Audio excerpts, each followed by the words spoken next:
আমার চাচাতো বোনের মৃত্যুর রহস্যটা অমীমাংসিত। বনেদি ঘর দেখে আমার বাপ চাচারা সবাই মিলে আমার বোনের বিয়ে ঠিক করেছিলেন। বংশের সবচেয়ে বড় মেয়ে হওয়ার সুবাদে রুমি আপুকে সবাই খুব ভালোবাসত। আর সবাই ভালোবাসবে নাই বা কেন? আপুর মতো অমন নম্র ভদ্র মেয়ে আশেপাশের 2-3 গ্রামেও ছিল না। আপু কারোর সাথে খারাপ ব্যবহার করেছে এমন রেকর্ড নেই।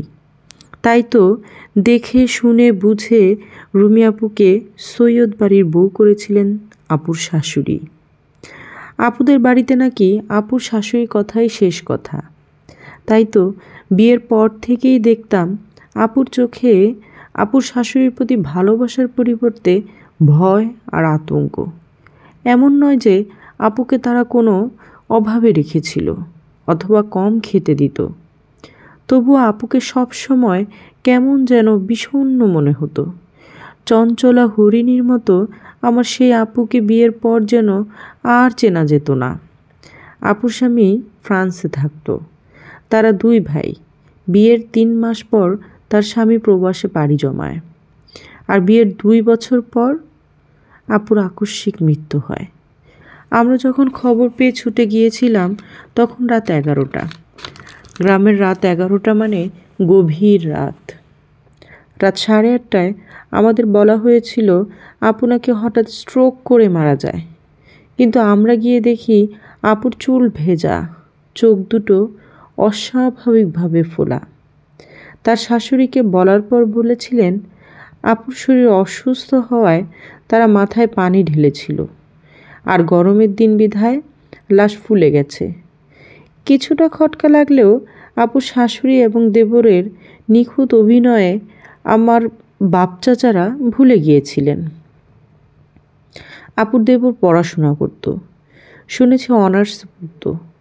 বাবার বাড়ি থেকে শ্বশুর বাড়িতে যাওয়ার সময় সব সময় আমার আপুকে কেমন যেন আতঙ্কিত লাগতো। আল্লাহই ভালো জানেন কি এমন কথা লুকানো ছিল আমার আপুর মনে। আপুর মৃত্যুর 3 মাস পর এক ভিক্ষুক আমাদের বাসায় আসেন। একটি কথা আছে না যে ধর্মের কল বাতাসে নড়ে, হয়তো বা বাতাসেই নড়েছে। আপুর শ্বশুরবাড়ির এলাকায় ওই ভিক্ষুক থাকতো। তিনি এসেই আমার চাচিকে বললেন মেয়ে পালতে না পারলে কেটে নদীতে ভাসিয়ে দিতেন। অমন জানোয়ারদের কাছে কেন সম্পর্ক করেছিলেন? এমন প্রশ্নে স্বাভাবিকভাবেই চাচি অবাক হয়ে যান। উনি কি উত্তর দিবেন ভেবে পাচ্ছিলেন না। পরে সেই ভিক্ষুক যা বলল তাতে একই সাথে আমরা সবাই বাকরুদ্ধ এবং হতবাক। সেদিন সন্ধ্যায় নাকি আপুর চিৎকার বাড়ির আশেপাশে সবাই শুনেছিল।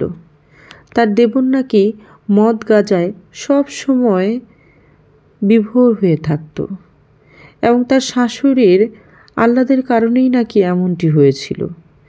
আপুর স্বামীকে নাকি বাড়ির টাকার মেশিন ছাড়া আর কিচ্ছু ভাবা হতো না। আপুকে ঠিকমতো ফোনেও কথা বলতে দেওয়া হতো না তার স্বামীর সাথে। এত কিছু না জানলেই হয়তো ভালো হতো, কারণ এখন যে এর কোনো প্রতিকার আমরা করতে পারবো না।